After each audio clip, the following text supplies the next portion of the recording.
Record device is on.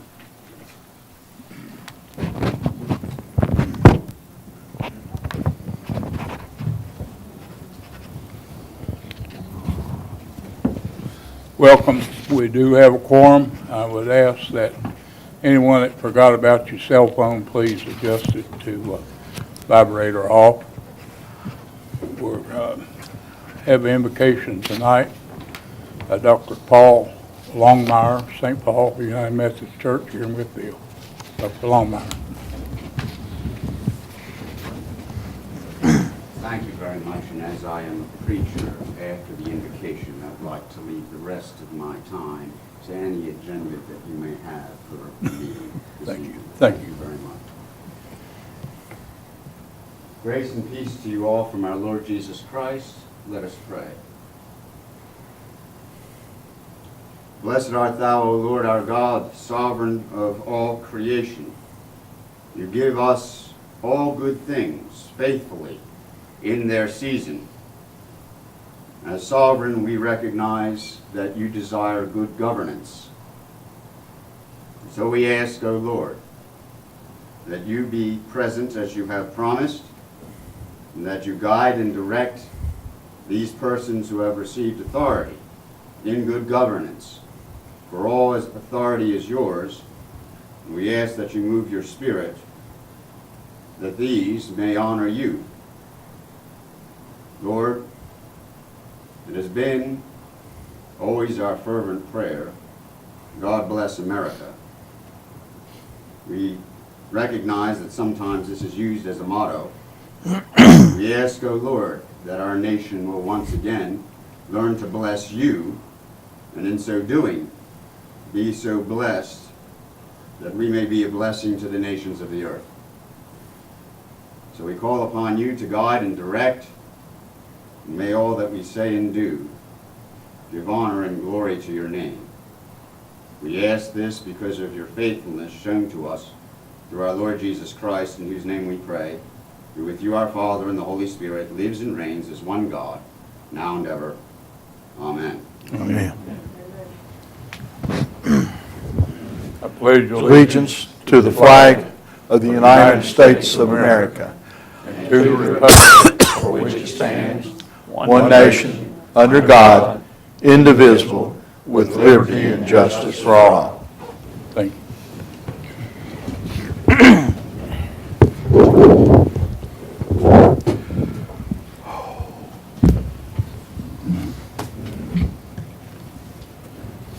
We now have citizens' time, and comment about citizens' time. Linda, hold it a minute.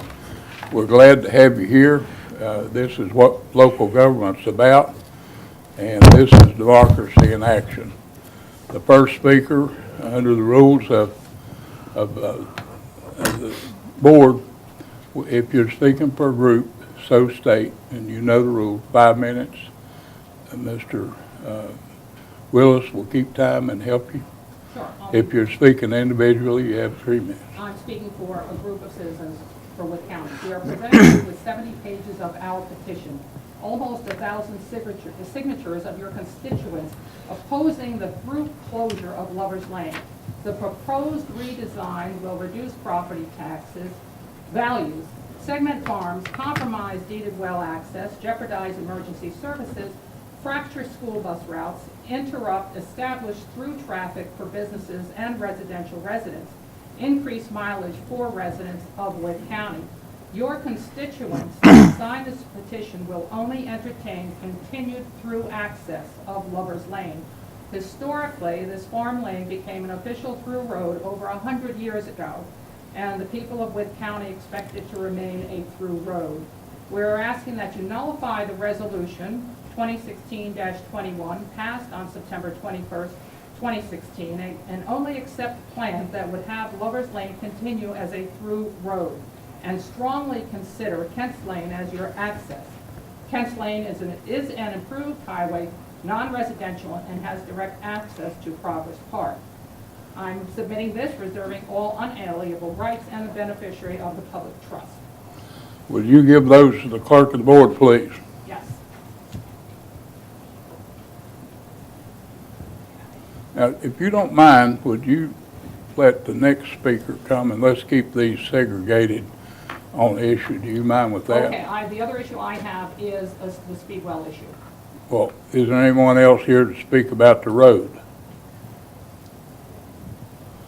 Yes, ma'am. You want to come up and give your name? Linda, you'll be up next if that's the only one.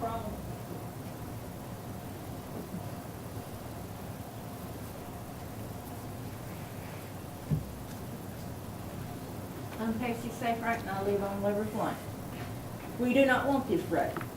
Why do you, the supervisors, plan things that you never look at the consequences of these actions? Why do we not get to vote on things like this? When you planned Progressive Park, you should have known that Pepsi Ferry Road would not carry the transfer of trucks down that road. The road will destroy, the road going over Lover's Lane will destroy 2 springs that feed a stream on Lover's Lane. And that's part of our property. Although it has been divided, we still use it as a whole farm. And the water rights to 4 landowners, farmland, woods, and kill wildlife, and pollute the streams. The road is a dead land. But the taxpayers still pay the taxes on it. The road will cause the land to be landlocked and no way in or out to some of the properties that the road goes over. But there will be taxes. No building under or near the power line through Lover's Lane has already caused dead land. No building under or near it. Who would want to build under a power line? Anyway, it could have been brought in another way. The only reason it was brought in through the way it was to get the timber sold off. You as supervisors never see people as people, but as dollar signs. Speaking of a sign, already put in a sign up for the Expo Center? Again, you're spending money the county does not have. If these businesses in these progressive parks are bringing so much money for Wythe County, why do our taxes go up? Thank you. Ms. Myers? Yes, this is another issue. Oh, someone else on the road? Okay. I believe I'll get out of the way and let him talk. I just have a list of questions. I don't know if this is proper forum for the questions. If you have a different meeting. State your name and address, please. My name is John Manuel, and I live at 190 Creek Road, Wytheville. If it's okay to ask the questions, I'd like to ask those questions. Go ahead. Okay, my first question is, as far as this access road, which goes into Progress Park, has there been a traffic study done on Lover's Lane as far as the flow of traffic, how much traffic that road carries? There's been 4 routing studies done by engineers, which is a VDOT requirement. Then VDOT and the engineers pick the best one. Now, in answer to your question, part of that is a thorough survey of traffic patterns. They actually bring in traffic specialists that do that. They were here at one of the public hearings. There's been a public hearing already. Now go on to your next question. Is that information available to the public to see? I'm sure it is from the Okay. engineers. If you pass that on, we'll try to get it for you. Okay. My next question, has there been an environmental impact study done for the new road itself? It is. Okay, is that information available to the public as well? Scott, it's all for your information. That's readily available. Yes. Okay. Has there been any type of economic impact study done besides, of course, looking at the cost of the construction of this road? Yes, it has. Part of this, and to clarify some of the things said, we normally don't go through this at citizens' time, but this resolution was only about funding. You need to get your name in the big pot in Richmond to try to get funding. That move that the board made was to let that be a state project paid for the state instead of us taxpayers here in Wythe County paying. It was simply a move to try to save you money. tax money from the county. Okay. Will this new road, once it's constructed, provide access to all of the properties? And will that access be limited or open access?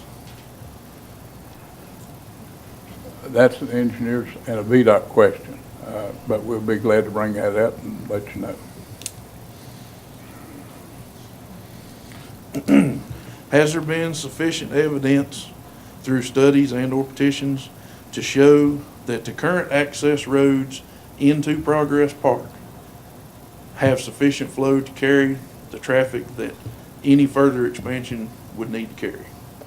There has been study and there's been lost economic opportunity because of the current roads that are there. We wouldn't be looking at this.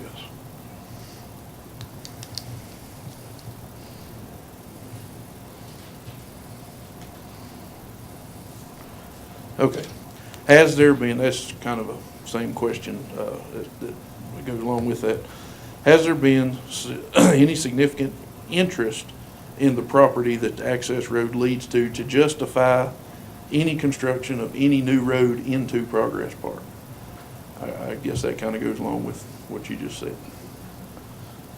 Does the question, will a new road help the park? Yes, that is the question. Well, at least twice in the last 3 years, we've had real strong look from major distribution centers that would have brought quite a few jobs. 2 of those said, we will not locate if you got to cross the railroad and a grade crossing. The other one is the condition of Pepper's Ferry Road, which if anybody lives on Pepper's Ferry Road, I'm sure they were happy when it got built.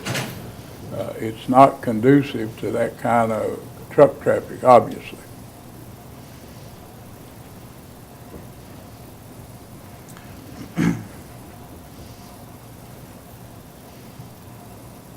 Okay. The interest that you said has been shown in the property, but because of the lack of the road, is whoever showed interest in that property available? Is their information available so that they can be reached to comment on that? I can tell you where they're located. If you want to go to Mebane, North Carolina, you can see them in action. We were finalists here in Mebane, North Carolina, and they went to Mebane, North Carolina.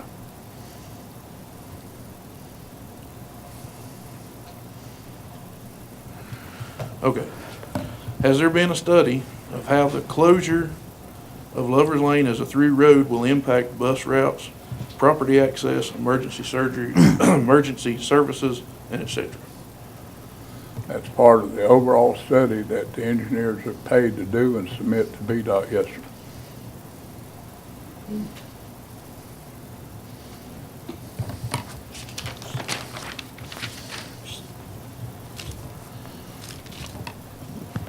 What is the projected cost of this project closing the lane as opposed to the cost of a bridge or tunnel? Do you have much left there because you're over on time? Just have 2 more questions. Mr. Vice Chair, I would suggest that, to answer his questions, if he could, give them, to us so that it can get a response Okay. back. But one thing I would like to say is, I know you're asking a lot of questions about like design and that sort of thing, and the design has not been, has not been finalized. And as Mr. Vice Chair said, that the resolution that we passed last time is, that she referred to, Ms. Myers referred to, was just simply for a funding avenue. Was not for the design. Okay. I would add that engineers took the comments and are looking at an underpass type through road and what it'll cost, but that's part of the design and it has to have VDOT approval. All these things that have been brought up are under study by the engineers, and of course they have to get VDOT approval. I understand that. I guess the one question, if I'm allowed to ask one more. Go ahead. Are there any projects or services provided by the county that are more important and should take priority over the road project as a whole. Oh, there's a lot of things in the fire right now, you're exactly right, but we have to be more than a one-trick pony. We have to be able to do more than one thing at a time. I understand that, and I think anybody would understand that the county has a lot on their plate to take care of. I think the concern is that with all the money that's been spent already and no results, should we allow you all to spend any more money and still have no results? And that's the question, and I don't think that we have sufficient information at this time to answer that question. Thank you very much. Thank you. Okay, I'd like to Let me address, ask one more time. Is there anybody else on the road subject? Now, you got your exercise. no problem, anyway. All right, gentlemen, the residents of the hamlet of Speedwell are asking you to intercede on our behalf to rectify an environmental situation that is causing great distress in our community. A local farm that was purchased several years ago has been turned into a huge cattle feedlot operation. This property sits on a hill above the hamlet, below which are residential homes, post office, stores, Route 21, and our Speedwell Elementary School. Because of the concentration of cattle, there is soil erosion, major surface manure accumulation, and hence odor. During past rains, Bank Road, residential lawns, and foundations of homes have been covered with suspended manure solids that have flowed from the feedlot above. We are also very concerned about the effluent going into Dry Creek, which flows into Cripple Creek, and the aquifer contamination therein. On days that the temperature is high, residents are forced to stay inside, and now their homes are also permeated with the same aroma. Speedwell School has had to close their windows because of the intense odor. We are asking that you contact the Big Walker Soil and Water District and DEQ on our behalf. 117 members of our community have signed the attached petition asking for your intervention on our behalf. From this point forward, we would like you to keep a log and/or copy of any correspondence about this problem and make them available to us. We would also like to know when inspections, soil, and water samples are being taken, and perhaps you can tour the site and have a public meeting afterwards at our firehouse. Please have an update available at your next meeting. We look forward to rectifying this situation for all our residents. Last evening, a retention pond right behind the post office was pumped out into the creek. I don't know if that's a good thing or a bad thing, but it certainly was green and in very bad condition. And it was pumped out right directly into the creek, which flows into Cripple Creek. And that happened last night. So here is a petition. We have over 117 people locally have signed it. The residents of Speedwell are very concerned about this, and we'd like to ask that you put this on your next agenda and give us some resolution. Thank you. Let's stick with that same format. Michael Kinzer.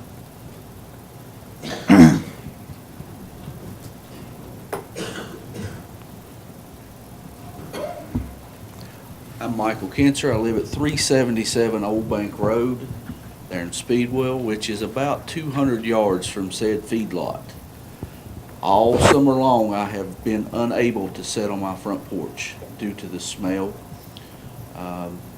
And recently, after all these rains that we've had, it has permeated the inside of my house as well. I would ask that you please investigate this and try to get hold of DEQ or whoever and see if we can get something done. I appreciate your time. Thank you. Another sign up is for feedlot here is Helen Bass.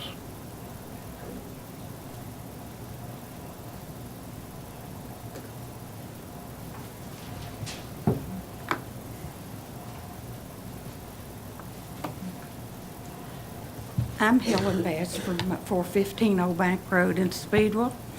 And our first understanding of this, all this beginning of this, it was supposed to be the road going from the bridge in Speedwell to the Fleming Road below Jean.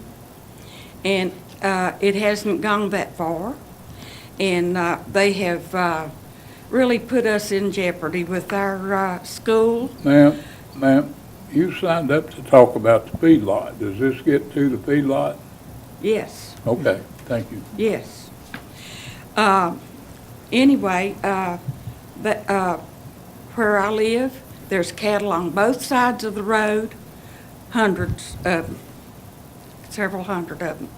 And they have come in there and dug a big hole right down below our house. And it's not very far, I'm right below Gus. Above Gus. And we cannot stand to sit on our front porches. It even goes into our houses. And do you think this is very healthy for our kids and other residents of Speedwell? Teachers and students have closed windows because of the smell. And the thing about it is mosquitoes and flies, and the smell is so bad, we just cannot hardly tolerate it at times. It's not that every day, but it does come around. It comes around on cold days as well as hot. Okay, and we can't even hang our laundry out on the lines no more because of the smell. And we weren't given the opportunity to vote on it, and we should have been because we pay taxes too. And this empties out into Dry Run, which runs behind my property. And this, then it empties into Cripple Creek, which empties into New River. And this is our drinking water. And I don't think it's very healthy, and I think something should be done about this runoff. And this smell is just more than we can bear, hardly at times. And I think something should be done about it. This man needs to either take the cattle and go with them or do something about that hole down there. Because it affects everyone in Speedwell, even a couple miles away, or at least a mile and a fourth away. And because I've heard different ones say that they can smell this at their homes. And I think something needs to be done about it. I don't know what, but this man shouldn't be able to get by with that. And he could take the cattle and maybe put the pond in under his house for all I care. But he wouldn't want it either. So that's my complaint. Thank you, ma'am. Thank you. Is there anyone else who wants to address the feedlot? Hearing none, there's a third item. We've got Lynn Storms that wants to address about school capital improvement program funding. Good evening. My name is Lynn Storms, and I'm a resident of Wythe County, residing in the Fairview section. My address is 222 Heritage Way in Wytheville. I'm here today because I wrote a letter to each of you via email approximately 1 month ago and have received no response. Thus, I wanted to come to the meeting today to make sure that my voice was heard. In the interest of being concise, I will just read the letter. I'm writing to you because of the recent articles in the Southwest Virginia Enterprise that have stated that your board has heard that Wythe County voters do not support the new proposed $37 million building project that the school board has put forward. I am wholeheartedly in favor of this project for the following reasons. Number one, schools are the best investment we can make in our community. They affect children, business recruitment, real estate, community pride, etc. Number two, the schools that are being proposed to be built, renovated, George Wythe and Scott Memorial, are in deplorable shape. We need to be visionary and not short-sighted. Let's look at the next 50 years. Let's do it right the first time. I believe that the school board has worked hard to come up with something that is a compromise, yet visionary. I have 3 children in the Wythe County, have had 3 children in the Wythe County Public Schools for the past 17 years. My youngest is a senior now. None of my children will benefit from this building improvement project. but that doesn't diminish my support of this project in the least. It affects my community immensely. Please choose to fund this plan. If you have to raise taxes to fund it, it is well worth it. Please be bold and don't be afraid to do the right thing for our community's future. That's my letter, and I tell you to please consider that I have spoken with many others that feel the same way. I have also heard them speak in public forums that the school board has hosted. I thank you for your time and hope that you carefully consider the future of the community as you make this decision. Thank you, ma'am.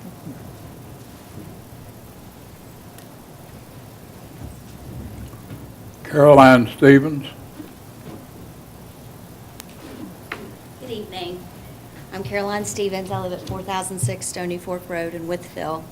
And I'm also here to discuss my support for the school board's proposal to construct a new George Wythe High School and eventually move Scott Memorial Middle School to the George Wythe campus. I've emailed each of you my reasons for supporting new construction over renovation. So I do not think I need to go further into those points tonight, but instead I want to talk about education attracting new industry. I have heard and read several times from the Board of Supervisors that if we get new industry, then we can build new schools. The problem is that new industry is not going to come if we continue to have mediocre schools. By not improving our schools, you are giving companies the perfect excuse to not locate in Wythe County. When companies bring their top people to the locations they are considering, those men and women who likely have families are going to choose the location with the best educational opportunities for their own families and those of their employees.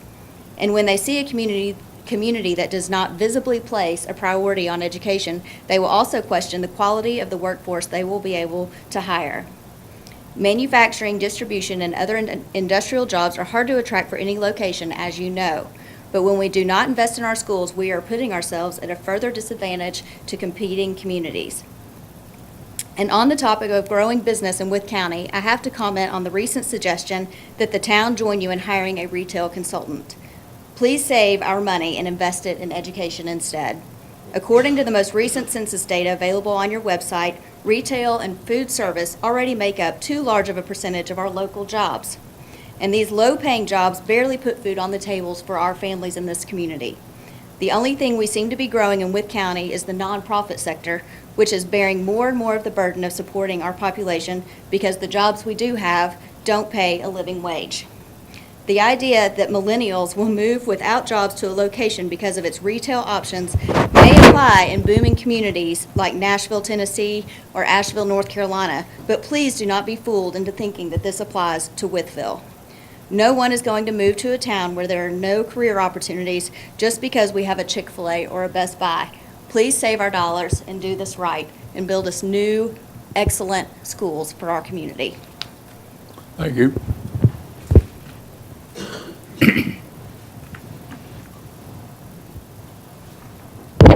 Julia Tomiak.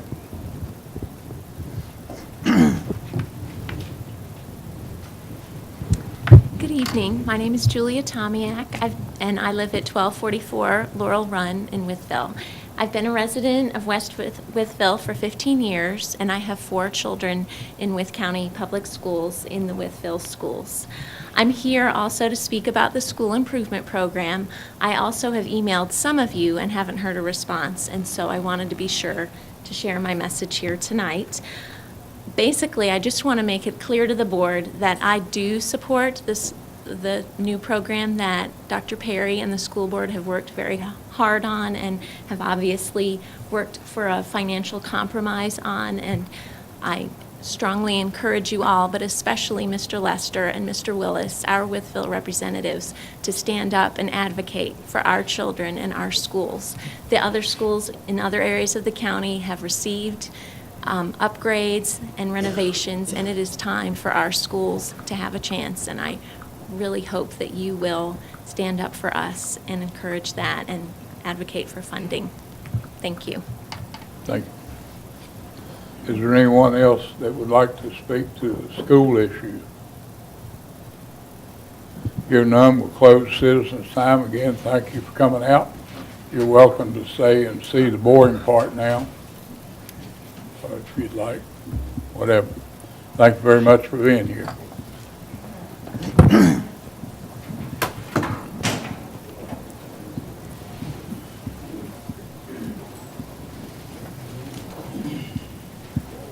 hadn't reviewed the minutes of the last meeting.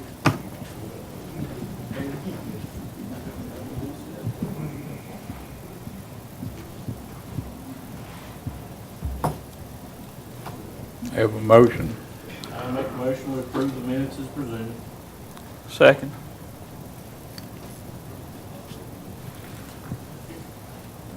All in favor? Aye. Aye. Payment of the invoices is the next issue. Mr. Chairman, I move that we pay our invoices. Second. Is there anyone that has any item on the payment of invoices they want to call out for consideration? Hearing none, all in favor? It was a roll call vote, Mr. Hausman. Aye. Aye. Aye. Vice Chair votes aye. Under old business, Mount Rogers Planning District Commission grants.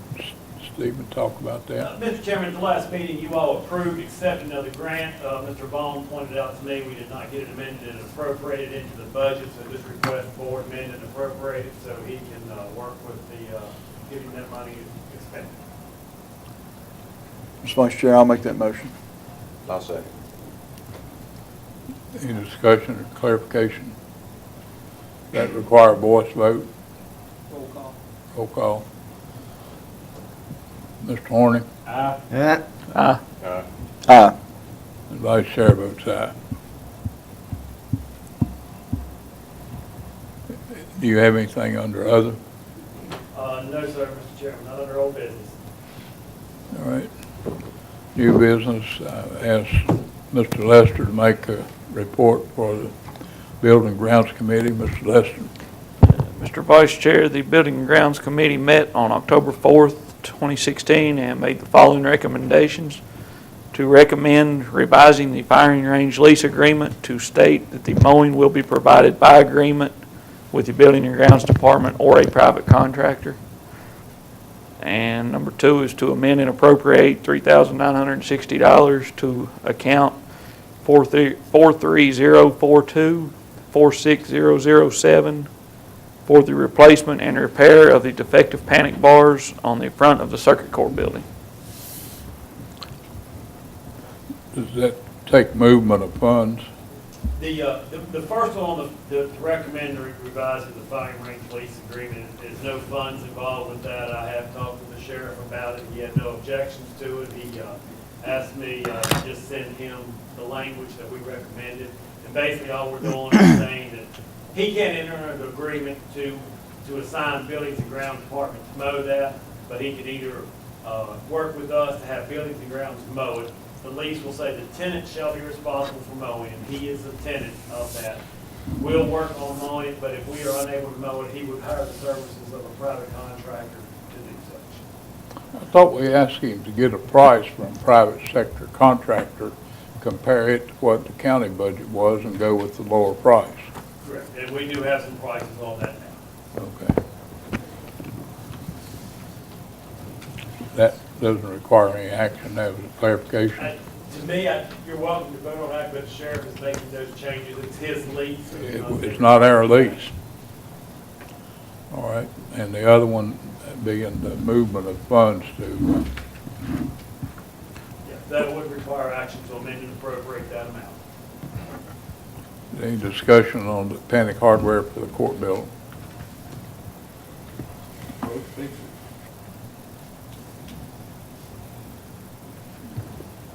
Do I have a second? We don't need a Don't need one second. coming. Oh, okay, coming from committee, excuse me. Again, I guess a roll call vote. Dr. Housen? Aye. Aye. All right.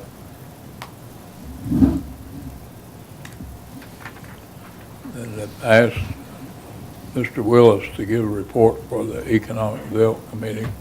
Mr. Vice Chair, the Economic Development Committee met October 6, 2016, and made the following recommendations.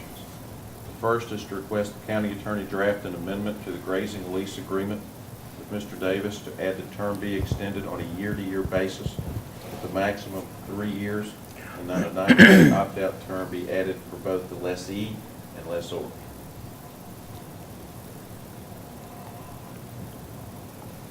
Okay, coming from committee, I need a second.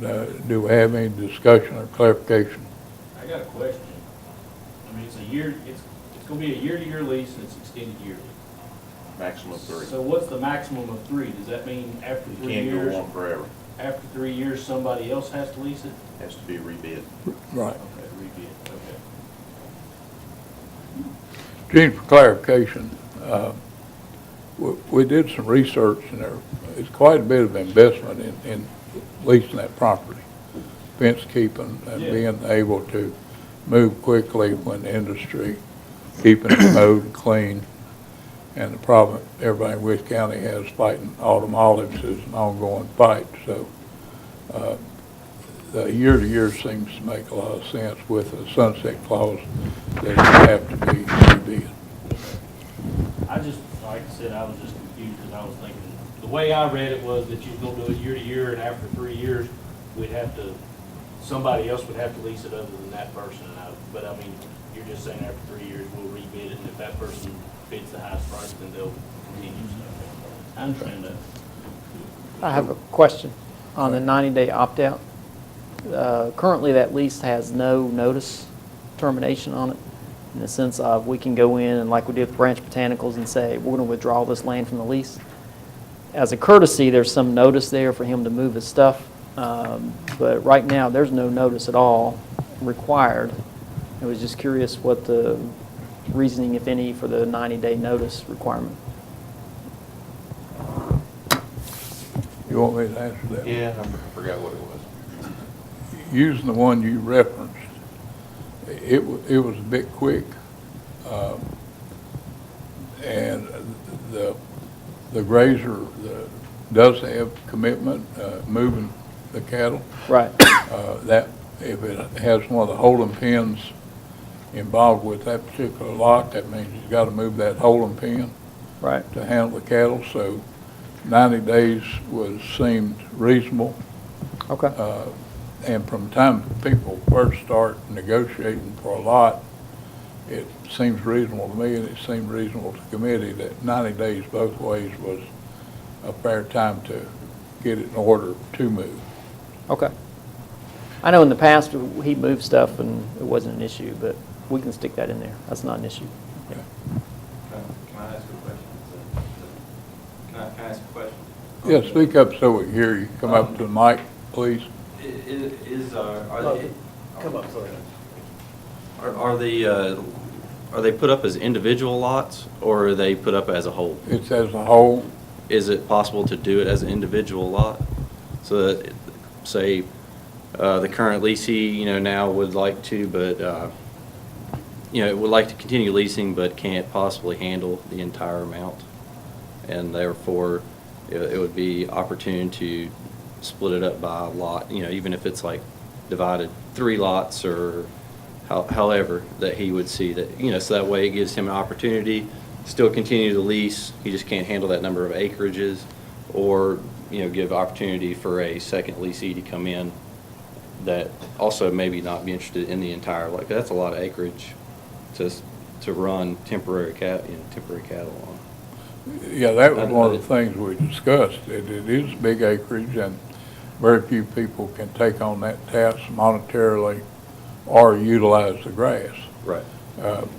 I would answer that question in that we can bring it up at the end of this 3 years if that's viable and there's still vast tracts available, but it could very well be constrained because of water. Right. The way the lots, it's going to mean more cross fencing. Of course. So it has its good and bad sides. I understand the competitiveness of it. Not finding somebody big enough to handle it hasn't been a problem, and the ones that call me wanting an opportunity are big operators that can certainly put enough cattle on it. Right. So, but at the end of 3 years, that's something we can negotiate and look at again. Yeah, because it's, around here, it's hard to find, somebody that could handle that amount of acreage, as a whole, where you could get a local farmer, keep the money kind of within the community. and it'd be more pristine to do so. And also just kind of almost a fail-safe in a sense that the, you know, if the current leasee just happens to opt out, then the county's not completely not producing something off of it. You know, there would be other options to continue a little bit of revenue into it. So, Thank you. I will say, just for your reference, the current lease, the tenant can sublease if he wants to, with permission of the board. So if he wanted to rent out Lot 1 to somebody else, he can come to the board and ask that permission to let him do a sublease under his contract, and then the board has that consent to yay or nay that issue if the tenant wanted to do so. When we bid this thing out previously, we bid it out as these lots are for rent, and then they could submit the bid however they wanted to, in the sense of they wanted to bid on 2 lots, they could, and that was the only bid they had. And of course, you're rolling the dice and hoping somebody else is bidding on those others and you get those 2, or you can bid on the whole thing. Of course, the winning bidder bid on the whole thing and had the highest price when he got the bid. So, just extra information. So. Good information. Thank you, Scott. I don't think we need an action on that, do we? I guess it'd be good just to, from the, following the recommendations committee, to recommend the county attorney draft that and bring that back at the next. All right. Because it's an amendment to the lease, really, isn't it? Yep. And the lease will be brought back to you all to actually vote on the amendment. This would just be the draft. The lease is not up yet. Right. This is a clarification and continuance. And for clarification, 3 years from the date of when it was set to end under the amendment, or 3 years from this December? The lease is scheduled to end in December 2017. So is it 3 years beyond that, or is it 3 years from 16? So it would end in December 2020? 2020, okay.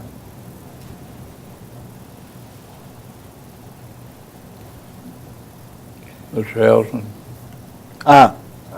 Aye. Aye. Vice Chair votes aye. All right, Mr. Vice Chair, the second item is to approve the special use permit request by Mr. Anthony Barnes to establish the River Junction Campground on the Reed Creek Drive. And there is a schematic behind Mr. Bear, if anybody would like to see it. Mr. Chairman, I'm glad to move this up if anyone would like to look at it. Section 7.8 of the Wythe County Manufactured Home Ordinance requires that a special use be issued for camps, for parks, and travel trailers.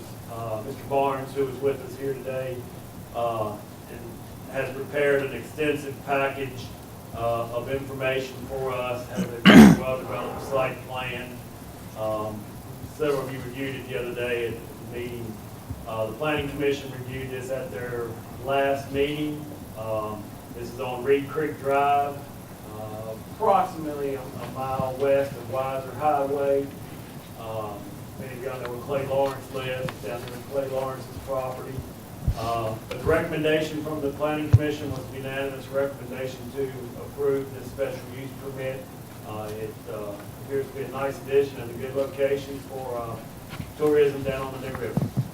So this is a campground that will be open for rental spots. Right. One of the things you didn't mention, he's gone through all the procedures with the Planning Commission. It seems, as you can see there, he's put a lot of thought in it. It is a private sector endeavor, and he's a great believer in promoting the river and clean usage for the river. Something that I advocate. Take care of it, be a good steward. It's the most valuable thing Wythe County's got. Take care of the river and use it properly. I think he's making an effort to do that. That's just my comment. If the Planning Commission's reviewed it and they approve it, I'm ready to go. Stephen, does that require an action? It does require an action, so I would recommend, it's a recommendation committee, but I would recommend a motion and a second to issue a special use permit for this. That comes from the Planning Commission. kept from the planning commission. The committee recommended it, but to you all for that. But the planning commission's order, I would recommend just getting a motion and a second. I will make that motion then. Thank you. Second. Okay. Any more discussion? Hearing none. Mr. Horning Aye. Aye. and Vice Chair votes aye. Mr. Barnes, appreciate your contribution to Wythe County. Thank you all. I appreciate the work that y'all put in, planning commission, economic development team. Good luck with your venture. Appreciate it. Lastly, Vice Chairman, to approve a revision to the Gatorade site plan that allows for the addition of a liquid nitrogen storage tank.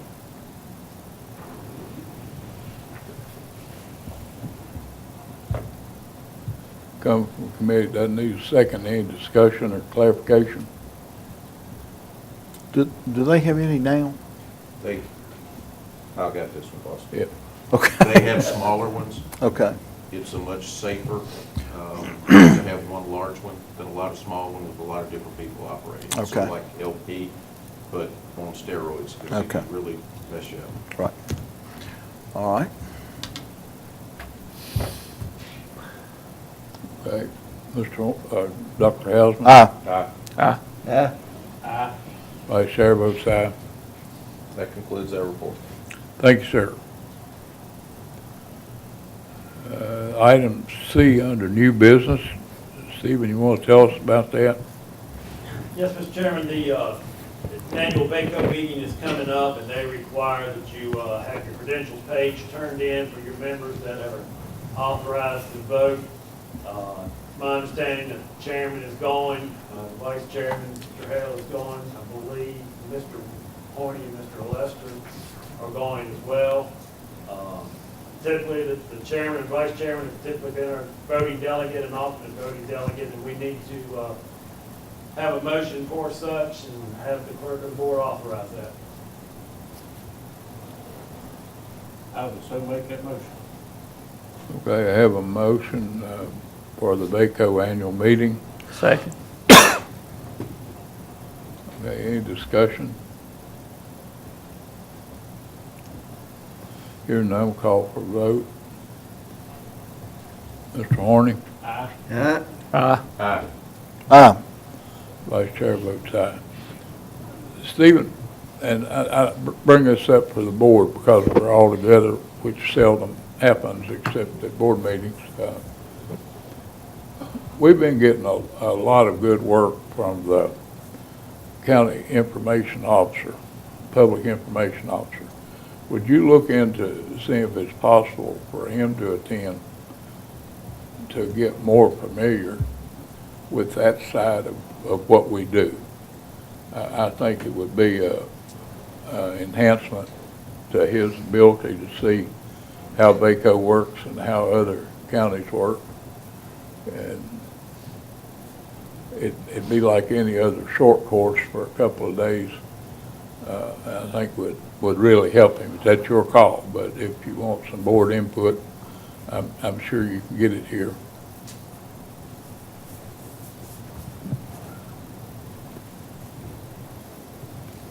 Okay, moving on. The resolution 2016-19.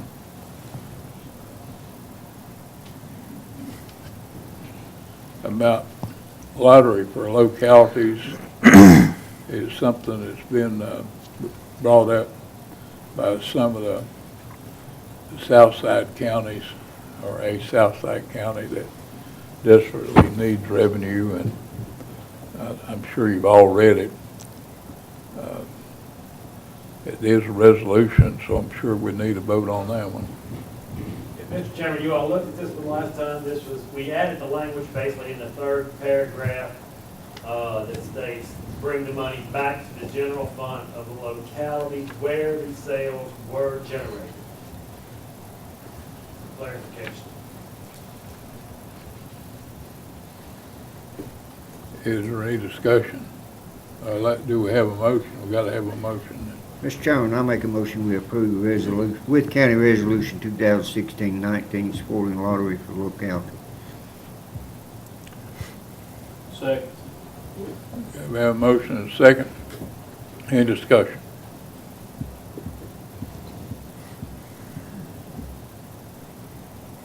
Okay, hearing none, vote Dr. Helsman. Aye. Vice Chair votes aye. Now, what do you have for us under other? Mr. Chairman, I don't have any other business. I would like at this point in time just to express my appreciation to each of you all once again to have the opportunity to serve you and look forward to doing my best to serve. Thank you. Mr. Barrett, did you have some stuff from the Oh, sheriff? there was one handout. One's information purpose, but I did forget about the grant. Sheriff Donegan contacted me today. He received a grant, Burn Justice Grant, for a total grant award of $14,250. $12,825 will be received in federal funds, requires a match of $1,425 for body-worn cameras. Did send a letter up to us that he was taking the money from the police activity fund for his match. And his reason was there's a short time frame on getting this in, and he asked if it could be presented to the board. I told him I would bring it to you all for review. You all want to take action on it tonight. If you'd like to refer it to the budget committee next week, you all may do as you wish.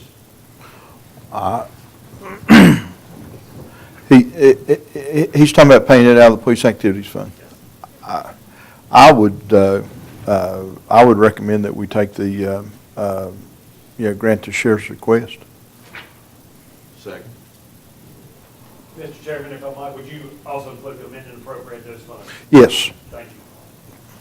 Okay, having a motion for the sheriff to take the funds from police activity funds. We have a And motion. to accept the grant, I guess, don't we, too? That's Yeah. a matching fund come from police activity. Having a motion and a second, is there any other discussion? Well, a question, will that give everybody body cameras? I do not know the answer to that question. Okay. All right. Any other discussion? Hearing none. Mr. Horning Aye. and Vice Chair votes aye. Final item I laid in front of you is just informational purposes. Norfolk Southern will be closing the Max Meadows crossing next Monday, October 17th, from 8:30 to 5 o'clock. Norfolk Southern is notifying lots of people. We're making certain all fire and rescue are notified, the school is copied on that information. We are working to put it out on our press releases and information. We've also contacted the JIDA to make certain all industries in Progress Park are notified as well. And have got a call at VDOT. They really need a sign at the interstate to stop any trucks from going that direction, because once you get in downtown Max Meadows, the turn around at the store will be difficult. And the same thing coming out of Progress Park. Nothing needs to come out Pepper's Ferry Road to the east from Progress Park. Yeah, that needs a little clarification. Evidently, Lisa McCauley doesn't realize there's two crossings at Max Meadows. They don't tend to block both of them, do they? Just the one. So would you ask VDOT to show for local traffic a detour? And for that day, they need to cover up those one-way signs on the upper crossing. If they do that, there's no problem. It goes to the school. They won't have to reroute any school buses. Just a little bit of thought there will make that problem go away. But you can't handle trucks, because Coy will get a lot of work out of that. I thought you were trying to get going some business. But But no, that was what I thought would be the goal for the one-way signs there, to work with VDOT to temporarily allow access both ways there. But no But trucks. not trucks. Right. Okay. Is there any other business to be brought before the board? Here none, I'll entertain a move for adjournment. We are adjourned.